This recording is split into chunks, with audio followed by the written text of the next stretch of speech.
name is Phil Yoon from LA, California. Mr.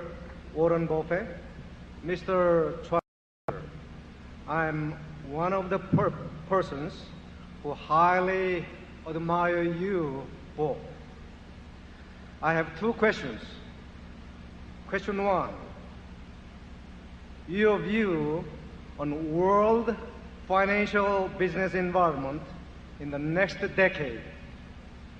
Question two, U.S.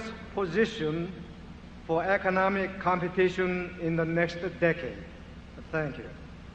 Well, you've asked two big questions, but you're going to get very small answers, I'm afraid. And that's no disrespect, but we don't think about those things very much. We just are looking for decent businesses, and incidentally, our views in the past wouldn't have been any good on those subjects. And we try to think about two things. We try to think about things that are important and things that are knowable.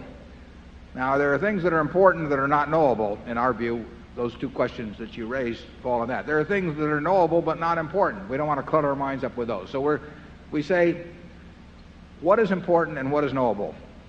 And what among the things that fall within those two categories can we translate into some kind of an action that is useful for Berkshire? And we really, there are all kinds of important subjects that Charlie and I, we don't know anything about.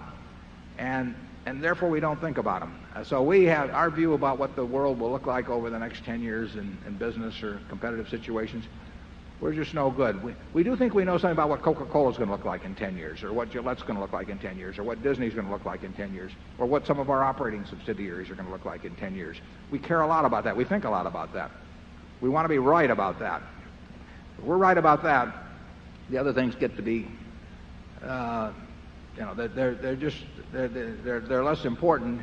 And if we started focusing on those, we would miss a lot of big things. I've used this example before, but Coca-Cola went public in, I think it was 1919.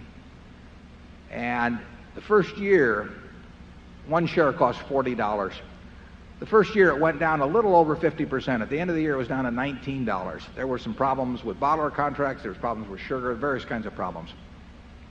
If you'd had perfect foresight, you would have seen the world's greatest depression staring you in the face when the social order even got questioned. You would have seen World War II, you would have seen atomic bombs and hydrogen bombs.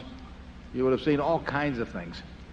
And you could always find a reason to postpone why you should buy that share of Coca-Cola. But the important thing wasn't to see that. The important thing was to see that they were going to be selling 1 billion 8-ounce servings of beverages a day this year, or some large number. And that the person who could make people happy 1 billion times a day around the globe ought to make a few bucks off doing it.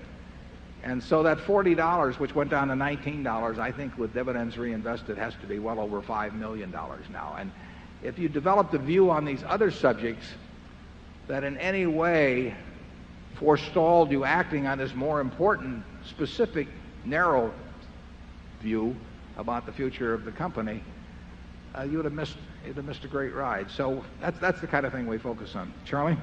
Yeah, we're not predicting the currents that will come, just how some things will swim in the currents, whatever they are.